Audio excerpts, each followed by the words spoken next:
आइए उत्पत्ति एक एक को गहराई से देखें। आदि में परमेश्वर ने आकाश और पृथ्वी की सृष्टि की। इब्रानियों 1:10, इब्रानियों 11:3। आदि में इसका अर्थ है समय की शुरुआत, जब कुछ भी अस्तित्व में नहीं था। समय, स्थान और पदार्थ सबका आरंभ इसी क्षण हुआ। परमेश्वर यहाँ प्रयुक्त हिब्रू शब्द है एलोहिम, जो बहुवचन रूप है, परंतु इसका प्रयोग एकवचन क्रिया के साथ हुआ है।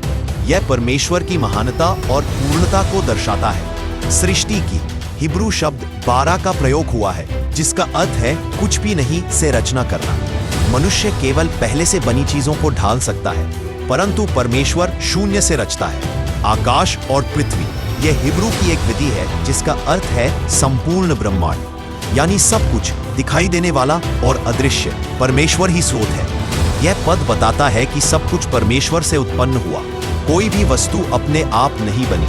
ब्रह्मांड का उद्देश्य, यह संसार कोई दुर्घटना या संयोग नहीं है, यह परमेश्वर की योजना और इच्छा से अस्तित्व में आया। समय की शुरुआत, परमेश्वर समय से बाहर है, लेकिन उसने समय को बनाया ताकि उसकी सृष्टि उसके भीतर कार्य कर सके। बाइबल का आधारभूत सत्य, पूरी बाइबल का पहला वाक्य यह घोषित करता है कि परमेश्वर रचयिता है।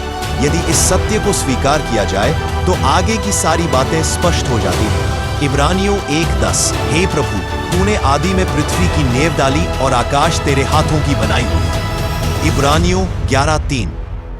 विश्वास ही से हम समझते हैं कि संसार परमेश्वर की आज्ञा से रचे गए, और इसलिए जो कुछ दिखाई देता है वह उन वस्तुओं से बना है जो दिखाई नहीं देती। जब हम जानते हैं कि परमेश्वर ने हमें और संपूर्ण सृष्टि को बनाया है, तो हमारा जीवन व्यर्थ नहीं है। सृष्टि परमेश्वर की सामर्थ और प्रेम का प्रमाण है। हमें उसकी सृष्टि का आदर करना और उसका सही उपयोग करना चाहिए। यह वचन बाइबल का आधार स्तंभ है। यदि हम मानते हैं कि परमेश्वर सृष्टि करता है, तो हमें यह भी मानना होगा कि वह पालनहार और स्वामी भी है। आमीन।